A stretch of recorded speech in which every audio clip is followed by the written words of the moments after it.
ಆರೋಪಿಗಳಾಗಿರುವಂತ ಒಟ್ಟು 8 ಜನ. ಆ 8 ಜನ ಎಲ್ಲಿ? ಸಚಿನ್ ಆತ್ಮಹತ್ಯೆ ಕೇಸ್ ಆರೋಪಿಗಳು ಎಲ್ಲಿ? 9 ದಿನ ಕಳೆದರೂ ಕೂಡ 8 ಆರೋಪಿಗಳ ಸುಳಿವು ಸಿಕ್ಕಿಲ್ಲ. ಪ್ರಿಯಾಂಕ್ ಆಪ್ತನ ಪತ್ತೆಗೆ ಪೊಲೀಸರು ಬಲೆಯೇ ಬೀಸಿಲ್ವಾ? ಹಾಗಿದ್ರೆ ಸರ್ಕಾರದ ತನಿಖೆಯ ಬಗ್ಗೆ ಸಚಿನ್ ಕುಟುಂಬಸ್ಥರಿಗೆ ಸಂಶಯ ಕಾಡ್ತಾ ಇದೆ. ಸಿಐಡಿ ತನಿಖೆಯ ಬಗ್ಗೆ ಸಚಿನ್ ಸಹೋದರಿಯರು ಸಂಶಯವನ್ನು ವ್ಯಕ್ತಪಡಿಸ್ತಾ ಇದ್ದಾರೆ. ಸಿಬಿಐ ತನಿಖೆಗೆ ಕೊಡಿ ಅಂತ ಆಗ್ರಹಿಸ್ತಾ ಇದ್ದಾರೆ.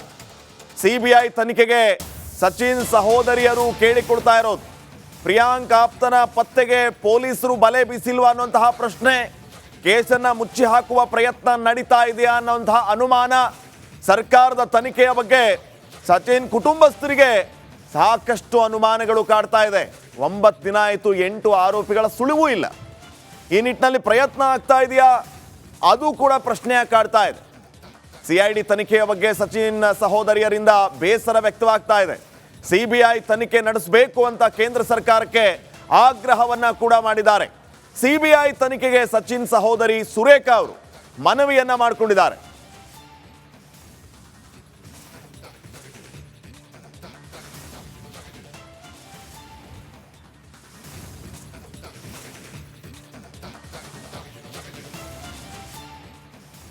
ಸಚಿನ್ ಸಹೋದರಿ ಸುರೇಖಾ ಅವರು ರಿಪಬ್ಲಿಕ್ ಕನ್ನಡದ ಜೊತೆಗೆ ಮಾತಾಡಿದಂತಹ ಸಂದರ್ಭದಲ್ಲಿ ಹಲವು ವಿಚಾರಗಳನ್ನು ಪ್ರಸ್ತಾಪ ಮಾಡಿದ್ದಾರೆ, ಅನುಮಾನವನ್ನ ವ್ಯಕ್ತಪಡಿಸಿದ್ದಾರೆ. ಹಾಗಿದ್ರೆ ಸುರೇಖಾ ಅವರು ಹೇಳಿದ್ದೇನು?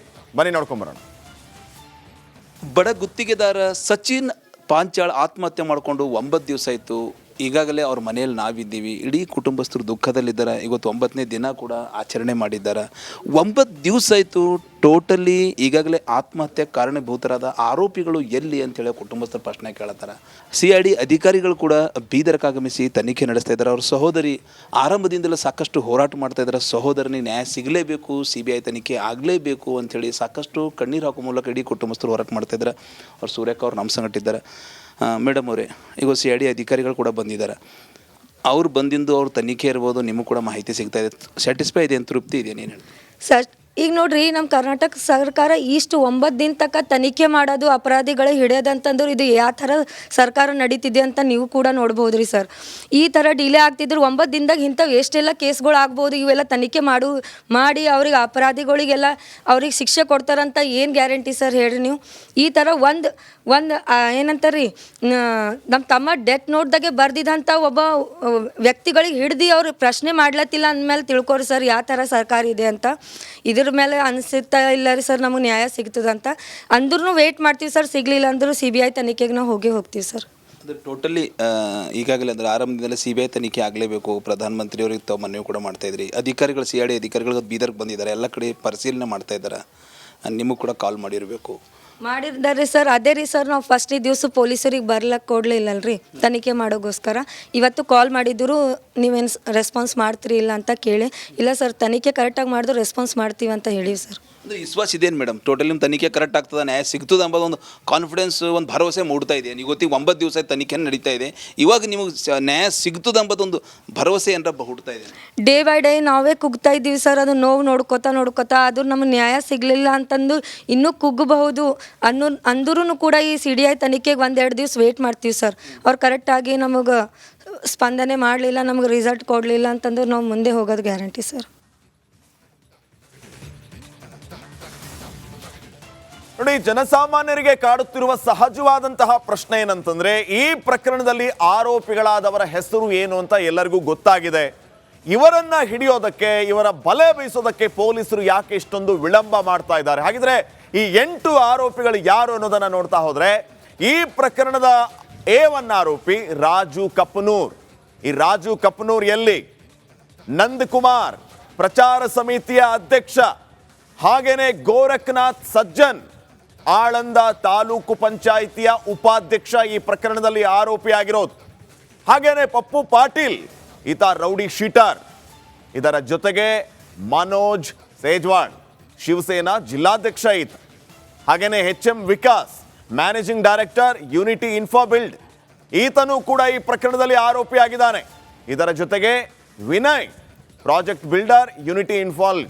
ಈ ಎಲ್ಲ ಆರೋಪಿಗಳು ಎಲ್ಲಿದ್ದಾರೆ ಅನ್ನುವಂತಹ ಪ್ರಶ್ನೆ. ಇದರ ಜೊತೆಗೆ ರಾಮನಗೌಡ ಪಾಟೀಲ್, ಕಾಂಟ್ರಾಕ್ಟರ್ ಆಗಿ ಕೆಲಸ ಮಾಡ್ತಾ ಇರೋಂಥವನು, ಇವನು ಕೂಡ ಈ ಪ್ರಕರಣದಲ್ಲಿ ಆರೋಪಿ.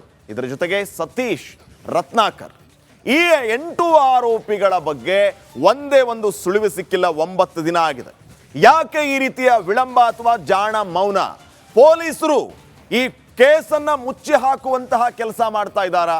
ಈ ರೀತಿಯ ಒತ್ತಡ ಅಥವಾ ಈ ರೀತಿಯ ಕಮಾಂಡ್ ಬೇರೆಯವರಿಂದ ಬರ್ತಾ ಇದೆಯಾ ಅನ್ನುವಂತಹ ಪ್ರಶ್ನೆ ಕೂಡ ಮೂಡ್ತಾ ಇದೆ. ನೋಡೋಣ ಪೊಲೀಸರು ಇದನ್ನು ಎಷ್ಟು ಸೀರಿಯಸ್ ಆಗಿ ತಗೋತಾರೆ ಅಂತ. ಮತ್ತೊಂದು ಕಡೆ CID ಅಧಿಕಾರಿಗಳು ಈಗಾಗಲೇ ಈ ಸಚಿನ್ ಸುಸೈಡ್ ಕೇಸ್ ತನಿಖೆಯನ್ನ ಚುರುಕುಗೊಳಿಸಿದ್ದಾರೆ. ತಿಂಡಿ ತಿಂದಿದಂತಹ ಹೋಟೆಲಲ್ಲಿ ಅಧಿಕಾರಿಗಳು ತಲಾಶ್ ಕೂಡ ನಡೆಸಿದ್ದಾರೆ. ಪ್ರತಾಪ್ ನಗರದ ಹೋಟೆಲ್ಗೆ ಭೇಟಿಯನ್ನ ನೀಡಿ ಇಂಚಿಂಚು ಮಾಹಿತಿಯನ್ನ ಕಲೆ ಹಾಕಿದ್ದಾರೆ. ಹಾಗಿದ್ರೆ ಯಾವ ರೀತಿ ಸಾಗ್ತಾ ಇದೆ CID ತನಿಖೆ? ಒಂದು ವರದಿ ಇದೆ, ನೋಡ್ಕೊಂಬರೋಣ.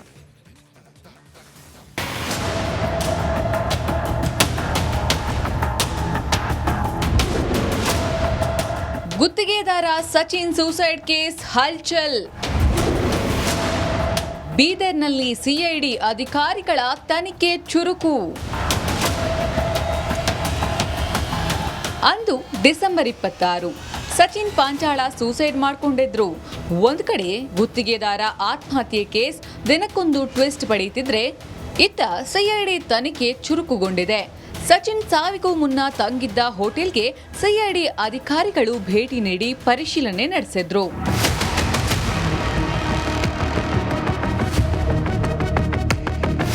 ಪ್ರತಾಪ್ ನಗರದ ಹೋಟೆಲ್ಗೆ ಸುಲೇಮಾನ್ ನೇತೃತ್ವದ CID ಟೀಮ್ ಸಿಬ್ಬಂದಿಯ ವಿಚಾರಣೆ ನಡೆಸಿದ್ರು. CCTV ದೃಶ್ಯಾವಳಿಗಳನ್ನ ಪರಿಶೀಲಿಸಿದ್ರು. ಕ್ಯಾಶ್ ಕೌಂಟರ್, ಸಚಿನ್ಗೆ ಫುಡ್ ಸರ್ವ್ ಮಾಡಿದ್ದ ವೇಟರ್ನಿಂದಲೂ ಮಾಹಿತಿ ಕಲೆ ಹಾಕಿದ್ರು.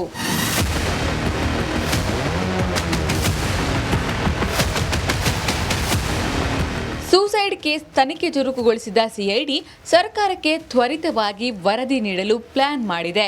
ಶೀಘ್ರದಲ್ಲೇ ಪ್ರಾಥಮಿಕ ವರದಿ ಸಲ್ಲಿಕೆಗೆ CID ADGP BK ಸಿಂಗ್ ಸೂಚನೆ ಬೆನ್ನಲ್ಲೇ ಅಧಿಕಾರಿಗಳು ತನಿಖೆ ಚುರುಕುಗೊಳಿಸಿದ್ದಾರೆ.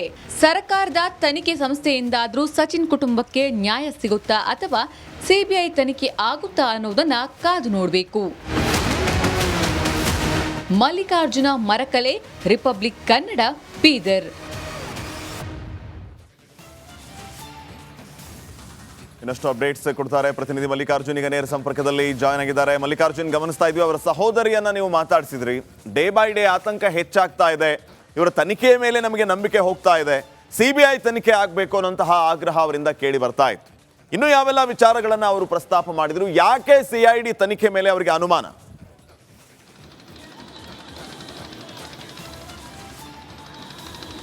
ಹೌದು ಶ್ರೀಪಾದ್, ಈಗಾಗಲೇ ಸಚಿನ್ ಪಾಂಚಾಳನ ಆತ್ಮಹತ್ಯೆ ಮಾಡಿಕೊಂಡು 26 ಡಿಸೆಂಬರ್ ಏನಂದ್ರೆ ಬೆಳಿಗ್ಗೆ ಆತ್ಮಹತ್ಯೆ ಮಾಡ್ಕೋತಾನ. ಇವತ್ತೇನಂದ್ರೆ 4 ತಾರೀಕಿದೆ ಅಂದ್ರೆ 10 ದಿವಸ ಆಯಿತು. 10 ದಿವಸ ಆದರೂ ಕೂಡ ಟೋಟಲಿ ಈಗಾಗಲೇ ತನಿಖೆ ನಡೆಸ್ತಾ ಇದ್ದಾರೆ. ರೈಲ್ವೆ ಪೊಲೀಸರು ಇರ್ಬೋದು, ಮತ್ತು ಈಗಾಗಲೇ CID ಅಧಿಕಾರಿ ಆ್ಯಂಡ್ DYSP ಸುಲೇಮಾನ್ ತಹಸೀಲ್ದಾರ್ ನೇತೃತ್ವದಲ್ಲಿ ಏನು ತನಿಖೆ ನಡೀತಾ ಇದೆ, ಆ ತನಿಖೆ ಟೋಟಲಿ ನಮ್ಮನ್ನೇ ತನಿಖೆ ಮಾಡ್ತಾ ಇದ್ದಾರೆ. ನಮ್ಮ ಮನೆಗೆ ಬಂದು ಎಲ್ಲರೂ ವಿಚಾರಣೆ ಮಾಡ್ತಾ ಇದ್ದಾರೆ. ಆದ್ರೆ ನಾನು ತೋರಿಸ್ತೀನಿ, ನೋಡ್ಬೋದು ನೀವು. ಎಕ್ಸ್ಕ್ಲೂಡ್ ಡೆತ್ ನೋಟ್ ಏನಿದೆ ಈಗಾಗಲೇ, ಈ ಡೆತ್ ನೋಟ್ದಲ್ಲಿ ನೇರವಾಗಿ ಆತ ಸಚಿನ್ ಮೌನಪ್ಪ ಪಾಂಚಾಳ್ ಅಂತೇಳಿ ನಾನು ಆತ್ಮಹತ್ಯೆ ಮಾಡ್ಕೋತಾ ಇದ್ದೀನಿ, ನನ್ನ ಆತ್ಮಹತ್ಯೆಗೆ ಕಾರಣೀಕರ್ತರಾದ ಅಂತೇಳಿ ಕೆಳಗಡೆ ಹೆಸರನ್ನು ಬರ್ದಾನ. 8 ಹೆಸರುಗಳಿವೆ. ಆ 8 ಹೆಸರಲ್ಲಿ ಒಬ್ಬರಿಗೆ ಕೂಡ ಅಂದ್ರೆ ಇಲ್ಲಿವರೆಗೆ ಪೊಲೀಸರು ವಶಕ್ಕೆ ತೊಗೊಂಡಿಲ್ಲ, ವಿಚಾರಣೆ ಮಾಡಿಲ್ಲ. ಆ ಟೋಟಲಿ ಈ ಒಂದು ರಾಜು ಕಪ್ನೂರ್ ಇರ್ಬೋದು, ನಂದಕುಮಾರ್ ಇರ್ಬೋದು, ಗೋರಖ್ನಾಥ್ ಇರ್ಬೋದು, ಪ್ರಕಾಶ್ ಇರ್ಬೋದು, ಮನೋಜ್ ಇರ್ಬೋದು, ವಿಕಾಸ್ ಇರ್ಬೋದು, ವಿನಯ್ ಇರ್ಬೋದು, ರಾಮನ್ಗೌಡ ಇರ್ಬೋದು, ಅಂದ್ರೆ ಟೋಟಲಿ ಇವರಿಗೆ ಸಚಿನ್ಗೂ ಯಾವ ರೀತಿ ಒಂದು ಸಂಬಂಧ ಇತ್ತು, ಯಾವ ರೀತಿ ಒಂದು ಬಿಸ್ನೆಸ್ ಮಾಡೋರು, ಲೋಪ ಎಲ್ಲಾಗಿದೆ. ಆ ಟೋಟಲಿ ಈಗಾಗಲೇ ಕಮಿಷನ್ ಟಾರ್ಚರ್ ಇರ್ಬೋದು, ಹಣದ ಟಾರ್ಚರ್ ಇರ್ಬೋದು, ಈತ ನೊಂದು ಏನು ಈಗಾಗಲೇ 1 ಇಲ್ಲ 2 ಇಲ್ಲ 9 ಪುಟಗಳು ನಮ್ಮ ಕೈಯಲ್ಲಿದ್ದಂಥ 9 ಪುಟ ಡೆತ್ ನೋಟನ್ನು ಆತ ಬರೆದಿಟ್ಟು ಇವತ್ತೇನು ಸುಸೈಡ್ ಮಾಡ್ಕೋತಾನ. ಒಳಗಡೆ ಅವ್ರ ಹೆಸರು ಕೂಡ ಉಲ್ಲೇಖ ಮಾಡಿದ್ದಾರೆ. ನನ್ನ ಸಾವಿಗೆ ನೇರವಾಗಿ, ನನ್ನ ಆತ್ಮಹತ್ಯೆಗೆ ನೇರವಾಗಿ ಈ 8 ಜನರ ಕಾರಣ ಅಂಥೇಳಿ ಆತ ಬರಿತಾನ. ಬರೆದು ಸುಸೈಡ್ ಮಾಡಿಕೊಂಡು 10 ದಿವಸ ಆಯಿತು. ಆದ್ರೆ ಅವ್ರು 8 ಜನರು ಎಲ್ಲಿದ್ದಾರೆ ಏನಿಲ್ಲ, ಟೋಟಲಿ ಯಾರಿಗೂ ಕೂಡ ಗೊತ್ತಿಲ್ಲ. ಅವ್ರು ಯಾರಿಗೂ ಕೂಡ ಕರೆದು ವಿಚಾರಣೆ ಮಾಡ್ತಾ ಇಲ್ಲ. ಅದ್ರ ಆದ್ರೆ ದಿನ ಬೆಳಗಾದ್ರೆ ರೈಲ್ವೆ ಪೊಲೀಸರು ಇರ್ಬೋದು, ಸಿವಿಲ್ ಪೊಲೀಸರು ಇರ್ಬೋದು, CID ಇರ್ಬೋದು, ನಮ್ಮ ಮನೆಗೆ ಬರ್ತಾ ಇದ್ದಾರೆ, ವಿಡಿಯೋ ಚಿತ್ರೀಕರಣ ಮಾಡ್ಕೋತಾ ಇದ್ದಾರೆ, ನಮ್ಮಿಂದಲೇ ಆ ಮಾಹಿತಿಯನ್ನು ಕಲೆ ಹಾಕ್ತಾ ಇದ್ದಾರೆ. ನಮಗೆ ಟೋಟಲಿ ರಾಜ್ಯ ಸರ್ಕಾರ ಮೇಲೆ ಎಳ್ಳಷ್ಟು ಭರವಸೆ ಇಲ್ಲ. ನಮಗೆ ನ್ಯಾಯ ಸಿಗಬೇಕಾಯ್ತು ಅಂದ್ರೆ CBIದಿಂದ ಮಾತ್ರ ನ್ಯಾಯ ಸಿಗಬೇಕು. ಯಾಕಂದರೆ ಇಡೀ ಒಂದು ಕುಟುಂಬಕ್ಕೆ ಅಂದರೆ 5 ಜನ ಹೆಣ್ಣು ಮಕ್ಕಳು ಇರ್ಬೋದು, ತಂದೆ ಈಗಾಗಲೇ ಅನಾರೋಗ್ಯದಿಂದ ಬಳಲ್ತಾ ಇದ್ದಾರೆ, ತಾಯಿ ಕೂಡ ಅನಾರೋಗ್ಯದಿಂದ ಬಳಲ್ತಾ ಇದ್ದಾರೆ. ಇಡೀ ಮನೆಗೆ ಆಸರೆ ಆಗಿದ್ದಂಥ ಸಚಿನನ್ನು ಕಳ್ಕೊಂಡು ನಾವು ಅನಾಥರಾಗಿದ್ದೀವಿ. ನಮಗೆ ಡೇ ಬೈ ಡೇ ಉಲ್ಟಾ ಆ ಸಚಿನ್ ಆಗಿದ್ದಾನ, ಸಚಿನ್ ಹೀಗಿದ್ದಾನ, ಸಚಿನ್ ಅಕ್ರಮ ಮಾಡಿದ್ದಾನ, ಇಂಥ ಸಾಕಷ್ಟು ರೂಮರ್ಸ್ಗಳು ಬಿಡ್ತಾ ಇದ್ದಾರೆ. ಇವೆಲ್ಲ ನೋಡ್ರಿ ಎಲ್ಲೋ ಒಂದು ಕಡೆ ನಾಳೆ ಸಚಿನೇ ಈ ಬರೆದಂಥ ಡೆತ್ ನೋಟ್ ಕೂಡ ಸಚಿನ್ ಬರೆದಿಲ್ಲ. ಈ ರೀತಿ ಅನ್ನೋದಂದ್ರೆ ಸಾಕಷ್ಟು ಇಶ್ಯೂಗಳನ್ನು ಮಾಡಿ ಎಲ್ಲೋ ಒಂದು ಕಡೆ ಸಚಿನೇ ಇದ್ದಿಲ್ಲ ಅಂಥೇಳಿ ಈ ರೀತಿ ಕ್ರಿಯೇಟ್ ಮಾಡ್ತಾರೆ. ಹೀಗಾಗಿ ಸರ್ಕಾರ ಅಧಿಕಾರಿಗಳನ್ನು ಭರವಸೆ ಇಲ್ಲ, CBI ಕೊಡಬೇಕು ಅಂತೇಳಿ ನೋವಿನಿಂದ ಬೇಸರದಿಂದ ಅವರೊಂದು ಎಲ್ಲೊಂದು ಕಡೆ ಬೇಸರಕ್ಕೆ ಪಡಿಸ್ತಾರೆ ಅಂತ ಹೇಳ್ಬೋದು. ವಿನಾಕಾರಣ 10 ದಿವಸದಿಂದ ನಮ್ಮನ್ನೇ ವಿಚಾರಣೆ ಮಾಡ್ತಾ ಇದ್ರಿ, ಆರೋಪಿಗಳು ಯಾರಿದ್ದಾರೆ ಅವರನ್ನ ವಿಚಾರಣೆ ಮಾಡಿರಿ, ಆರೋಪಿ ವಶಕ್ಕೆ ತಗೋರಿ ಎಂಬ ಬೇಡಿಕೆ ಆ ಒಂದು ಕುಟುಂಬಸ್ಥರಾಗಿದೆ ಅಂತ ಹೇಳ್ಬೋದು ಶ್ರೀಪಾದ್.